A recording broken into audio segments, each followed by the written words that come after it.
How to fix Instagram CSRF problem easily and fast in less than 1 minute. Hello guys, and welcome back to this brand new video. I'm gonna show you how to fix this problem easily and fast.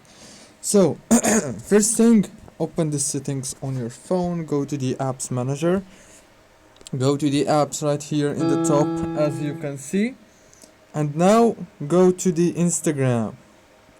When you find it, click on it like this, and now all what you have to do on this page is you need to force stop the app from here, and after that you have to go to the storage, and then you need to wait a few seconds. It will start computing the data, and then click on clear data, clear cache. Now go back, open the Play Store or the App Store if you have iPhone.